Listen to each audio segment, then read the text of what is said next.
Hey everyone, welcome back. This is another episode of Decoding Wealth. I am your host, Daniel Duhart. Today we're going to talk about the generational wealth guideline. In my opinion, generational wealth is something that's not talked about nearly enough. And I think it's due to a couple different things. One, due to the lack of knowledge or understanding. And then ultimately, I think that it's very uncommon or unfamiliar in a lot of communities. And so for future generations, it's something that's never addressed. And so today we want to give you that guideline on how you can grow generational wealth and start something different for your family. Today I have a very exciting guest, somebody that I was really looking forward to being a part of this. I call him the young generational wealth guru. He's someone that's very knowledgeable about the topic, and I knew that he would be perfect for it. So at this time, I want to introduce my guest, Mr. Justin Brown. Justin, how are you? I'm good. Thank you for having me. Thank you for joining me. I could tell that this was a topic that you were excited about. Before I even told you when it was, you said yes. You were ready to talk about generational wealth. So, absolutely. Before we dig into the weeds and really talk about generational wealth today, man, if you will, just take a few moments and introduce yourself. It's pretty simple. Just as Daniel said, my name is Justin Brown. Grew up here locally in Georgia in Clayton County. Went to Lovejoy High School. Went ahead off to South Carolina for college. Went to a small HBCU there. Did my 4 years there. Studied finance and communications. Played not professional, but played college football. Right. Went ahead and tried to pursue the professional route. Yeah. I had my time, I had my fun, but I guess it was just time to shift into finance and the finance industry. So that's how I pretty much came aboard as the young generational wealth guru, as you mentioned. Right. And that's just, a small little background about myself. Absolutely. So, one of the things that I will say, man, I have to say hats off to you because for someone that's your age, 35 and under, I think it's very rare to see someone that passionate about generational wealth. I know with a lot of people that I know, typically that light bulb doesn't come on until later in life. So it's interesting and to see someone your age to really want to push that initiative. So to start from a basic overview, what does generational wealth mean to you? I personally believe it's two key components. One of those key components being freedom. Right. And I believe the second component is legacy. I don't believe you can have generational wealth without either or. Okay. And I don't believe you can have one without the other. Right. So I believe those are the biggest key components in defining what generational wealth means. Makes sense. And, of course, with us being close friends, I know a lot of the things that you're doing in the community, and I know that it's something that you're really, really passionate about. So when it comes to, teaching people and helping people implement generational wealth, where does that passion come from? Where did that spark from? Probably, I would probably say that came from a place of it not being implemented into me when I was younger. Okay. So, you grow up and you see things that you don't have or see things that you're not getting. And once you obtain the knowledge on the things that you weren't getting, it's always important to implement it back to those same communities and environments that you weren't getting it from. So that passion and that hunger to want to be able to show people and teach people how simple and pretty much how easy it is to obtain generational wealth came from not having someone teach it to me. Right. And I can relate to that in so many ways because, with me being, of course, in the same industry, I can truly say that, just in the last few recent years is when I really grasped the understanding of generational wealth. Right. Growing up, it wasn't anything that I heard of, whether it be from grandparents, my parents, aunts, uncles, or anything like that. That topic just was never brought up. Mm-hmm. And so I think that now being in this industry, I have not only learned more about it, but I've been fortunate enough to talk with individuals that have benefited from it. And so when you really understand generational wealth and how it can change the dynamic of someone's future, it's really powerful. Right. I have one client that I deal with that, they benefited from it in a way to where the grandparent, when they passed away, they left him and his sister $250,000 apiece. And so what it allowed him to do was jumpstart a business that is now 10 plus years in and really successful, Right. just off, his grandparents considering and thinking about generational wealth. Also had another client that he pretty much same situation, but his parents funded an account when he was young. And so when he was of age, I think in his middle 20s, he received pretty much almost like an annual salary Right. every Yep. year for 10 years. And it really jump-started him to be able to start a business. He was able to make a decent size down payment on his home and do some other things, pay for a wedding, so on and so forth. So when you really understand how it can change someone's future, it's something that you want to implement in your family, and hopefully you can set that precedent so that now your kids and grandkids can do the same thing. I think it all stems from knowing and not knowing. Right. When I was growing up, me and all my friends and even my family, we always thought, wealth was created by luck.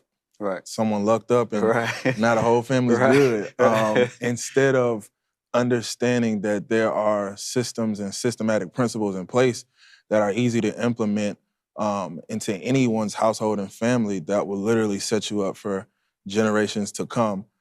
So I believe, that's really the reason why I do what I do, if you want to put it like that, simply because it's just stems from knowing and not knowing, and goes to the phrase, if you knew better, you would do better. Right. So, yeah, and I think too, like you said, sometimes it's just a matter of seeking help, and for you to realize that it's actually a little more simpler than you would think. right. But it's just one of those things, because you don't know about it, you kind of shy away from it and you just never address it. So, and we'll dig into a couple of the different principles or strategies and how you go about advising clients as the episode goes on. But those were a lot of great points that you made. Now, I do know, again, from following you on social media and knowing you personally, you're doing a lot of things around speaking engagements and also doing a lot of marketing on your social media to reach that audience, whether Right. it is that younger demographic of people 35 and under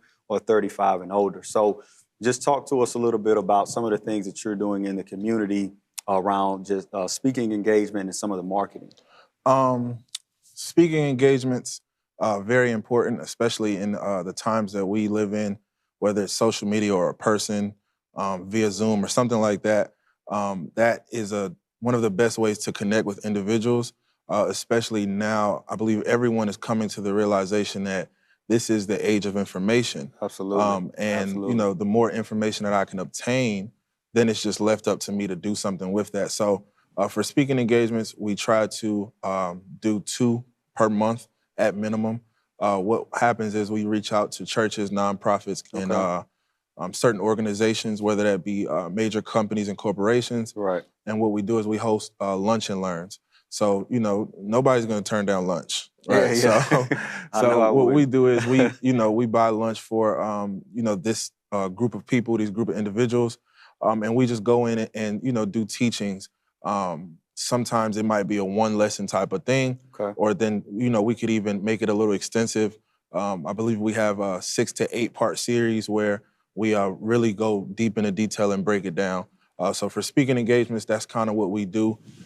Marketing purposes, we always want to inform people and stay top of mind. Mm-hmm. So what we do is every day we're posting on social media content, different flyers, whether that be informational type of things or even things where people can interact with us.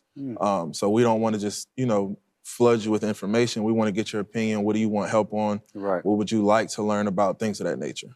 And that's good to hear as well too, because I think that with something like generational wealth, because it's so many pieces to it, I think that's pretty neat that you and your team put together a series of workshops, if you will, so it's not all just tied into one. Right. Because I think that, you know, if you really dig into the weeds and unpack that topic, it would really be hard to cover generational one in just one sitting. Absolutely. So the fact that you break it down for that audience into digestible pieces is something that I'm pretty sure is attractive to a lot of people. Especially because you know, there might be individuals in a nonprofit or organization that you know, we might go out and speak one time.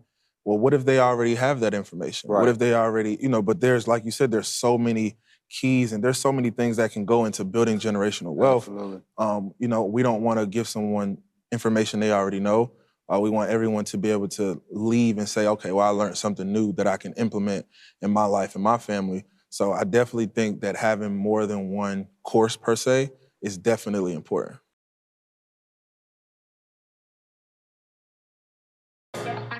What's up, everybody? This is Jason Claiborne, and you're tuned in to Tea and Worship with my sister Mignon and my brother Chris and Corey on Hope TV. Father God, who is Chris? Did I make up a name? You said three hoes. Oh, You said three people. Chris, where you at, Chris? Chris. Let's do it again. Oh my God. What's up, everybody? This is Jason Claiborne, and you're watching Tea and Worship with Mignon and Corey on the Hope TV. All right, I don't know where Chris came from. Bless all the Christians in the world right now.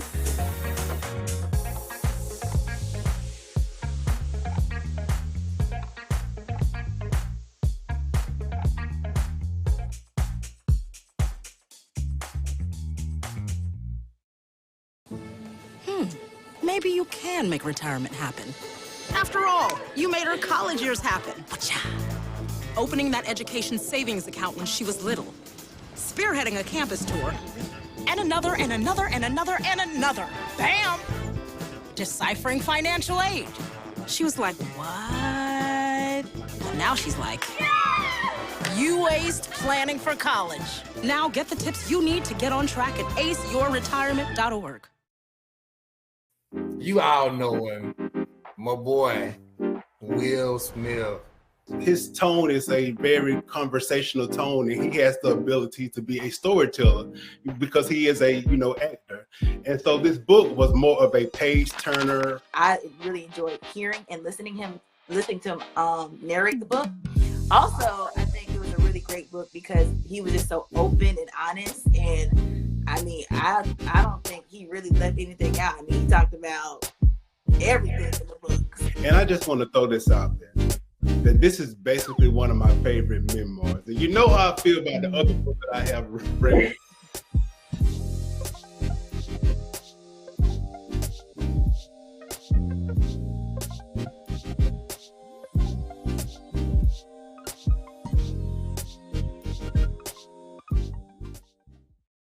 Now, I want to ask you this as well, too, because I know that you do these speaking engagements for people that are 35 and younger and then 35 and older. Do you notice a different, or do you have to take a different approach when you're speaking to that group that's under 35 as opposed to older, or is it pretty much all of the same information? I would probably say same information, different approach. Okay. So, people 35 and under, they probably want the same goals or obtaining the same product to help them with whatever their goals are. But, they might want a different approach about things. So, people who might be 35 and older might just want information, break it down, or just give me the numbers, right? What does this look like? What can this do for me? People 35 and younger, in my experience, love information a little bit more. So we might need to go into a little bit more detail because, my generation, we are detailed thinkers. So you give me a piece of information, I'm gonna go do my best to break it down and make it make sense to me. Right.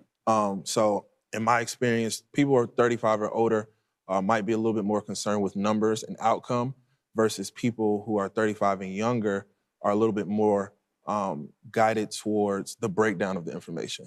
Okay. So same same information, just different approaches as far as deliverance. Right. And I just asked that because, of course, with the generations being different, I think that different audiences receive information in different ways. Right. And so I'm pretty sure when you're going and speaking, and sometimes, it could be a mixed crowd. Right. You may have a range of people from 25 all the way up to 65, but I'm sure, too, with some of the speaking engagements and things that you've done, I've seen two different audiences. So I wanted to hear more about your approach. So that's pretty cool to hear. One of the things that I want to ask you as well, too, any age range, if I'm a new client and I'm coming to Justin Brown for advice on, hey, Justin, with generational wealth, it was nothing that I was ever taught. No one in my family ever mentioned it, anything like that.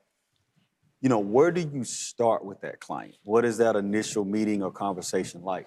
Right. So I even had a client, who was working with some advisors and some strategists, another strategist firm. And we talked, and he was like, "Well, okay, let's see what you can do for me." And the first thing he asked me is, before we start, what can you offer me that the other company or other firm didn't? Right. And simply, I don't like talking about prices. I don't like talking about anything else, but the only thing that I can guarantee that we do different is we take a consultative approach. Okay. So, a lot of people in sales simply do that. They try to sell.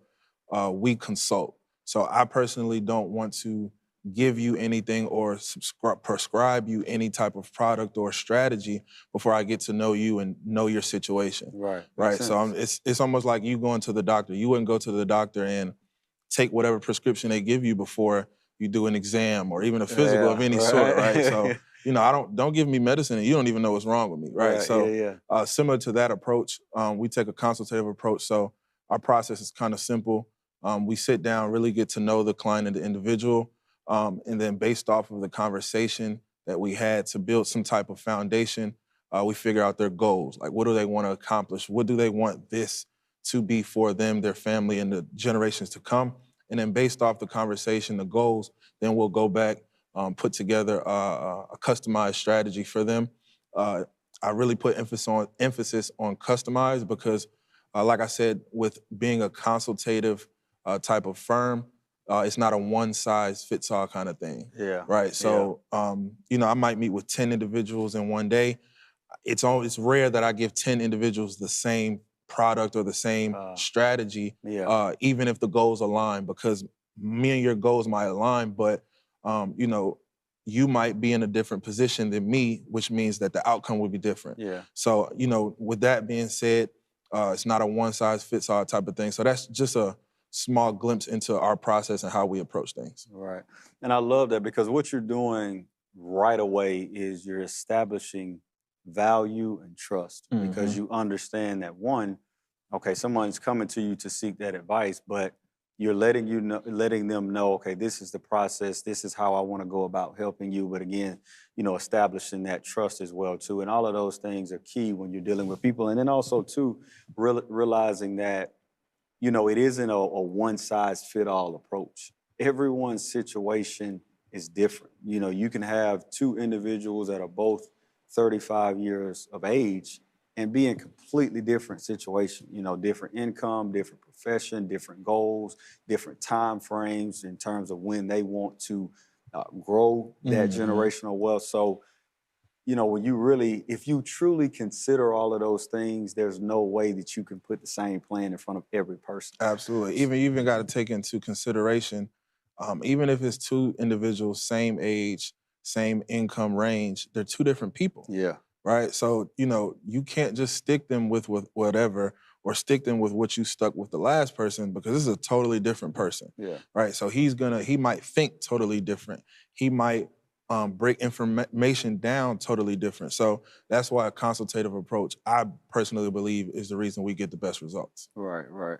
And I've seen, some of the things that you've done, of course, and I know that typically, once you sit down with a client and you get that upfront information, it's typically two tiers or categories that you put clients into. Or sometimes it could be a hybrid of the two. Mm-hmm. So, you know, what are those two categories or two strategies, pertaining to generational wealth? How do you section it off? Right. So, two strategies that are very important that I find that a lot of our clients really like after we sit down and get all information that we need. One will help you build and obtain your legacy planning. Okay. Right. So whatever that may look like for you could be different, but once you kind of tell me, hey, this is what I want to accomplish, one of the most popular things is the legacy planning. And then the second one will allow you to leverage compound interest. A lot of people understand compound interest and how it works. And there's even a quote, either it works for you or you work for it. Those are the two most popular and strategies that we use. Legacy planning, the first one, really just secures your legacy pretty much. So whatever that looks like for you, that could be a dollar amount, that could be a picture painted in your head and you kind of explained it to me.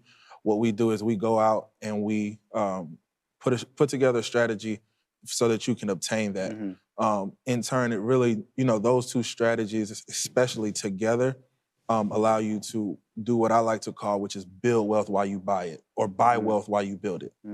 So it allows you to lock in whatever legacy you want for the future generations.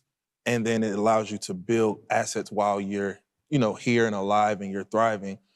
So it allows sort of like a two bird, one stone kind of thing. Okay. So let's break down those two. When you say right now we're just going to talk about legacy planning, name two or three key components of the benefit of going, just that legacy planning route. I believe that the number one benefit is it allows you to lock that in regardless, right? Okay. So a lot of people view generational wealth as something that almost like as an earned income, right? So if I don't earn a certain amount of income, I can't secure my legacy that I want to build. This in turn allows you to lock in that legacy no matter what, right? So that will be the first benefit. The second benefit will probably be similar to the first one, but it allows you to kind of take the pressure off. Like being able to obtain wealth and things of that nature adds a lot of pressure onto certain individuals. So one, it definitely takes the pressure off because it's like, okay, I can go out and put a plan together that will allow me to obtain what I want, especially because I've already got my legacy locked down. Like we're good. So that would be the second one, in my opinion. The third one is each legacy planning that we do comes with living benefits. So, a lot of people don't like to talk about generational wealth or legacy planning because it usually has something to do with someone after them. Yeah. Right. And I can understand. I'm a little selfish myself. So I definitely understand. But it definitely, I believe we are one of the best firms when it comes to that because we want to make sure that the legacy and generations behind you are good. We also want to make sure that you're good as well. Yeah. So we give them benefits or give them a plan that will allow them to obtain certain benefits while they're alive.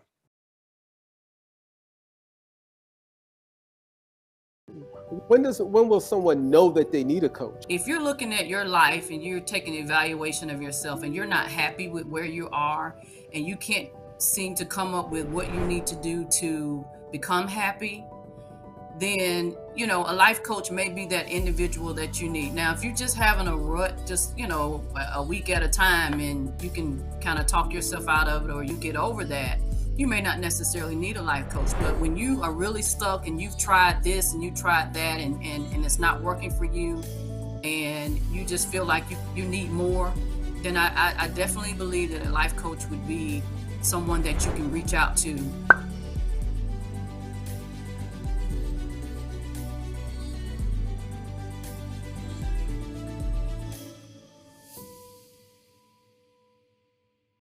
The family's visit to the forest inspired a beautiful question. Mother, mother, am I a tree? You tell me to stand tall. You tell me to stay rooted. I think I am a tree. My child, of course you are. But what kind of tree will you be? The kind to hug or the kind to climb? Doesn't matter what you choose, so long as you choose to be a tree that's kind. Make the forest part of your story at a park near you. Find one at discovertheforest.org. We are picking men's brains today because we're asking men questions that we want to know.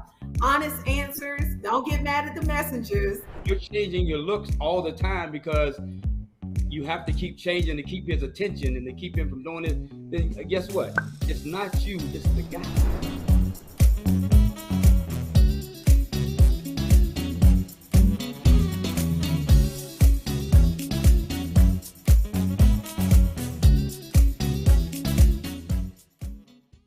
So then on the other side of that, where you said leveraging compound interest or leveraging the assets that's within your estate, highlight some of the benefits of that particular strategy.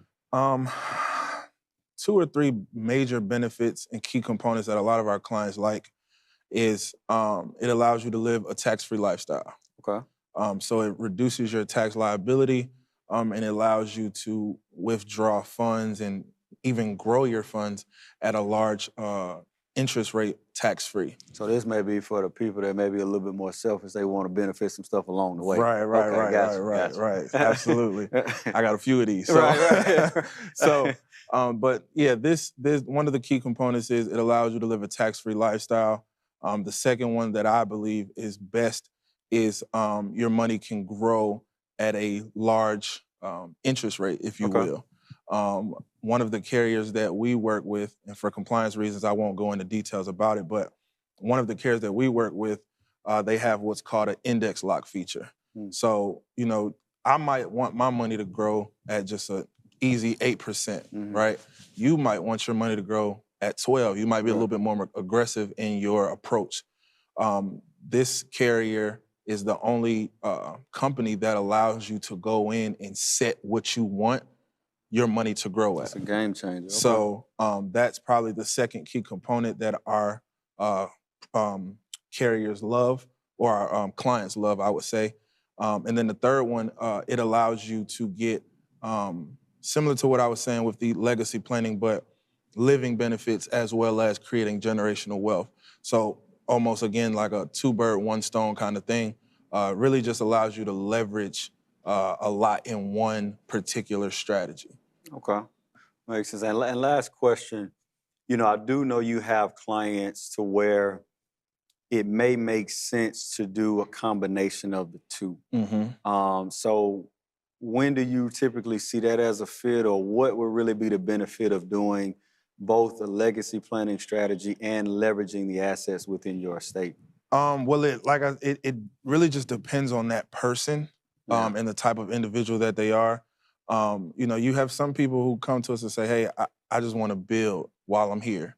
They're not really concerned about what's to come after them. So we don't want to prescribe them legacy planning, where planning a legacy isn't really their preference right now. They're not right now. Right. So the only time that I would prescribe both is if someone wants to leverage legacy planning as well as understanding compound interest and how it can work for them. I have a client who, she's only about 26 years old. And just to kind of put things into perspective for you, she only makes around $45,000 a year. But by the time she retires, she's going to have at least $1.5 million in cash. Wow. So, you know, she doesn't have loads of expense or money to blow away, but she's strategically able to grow based on compound interest.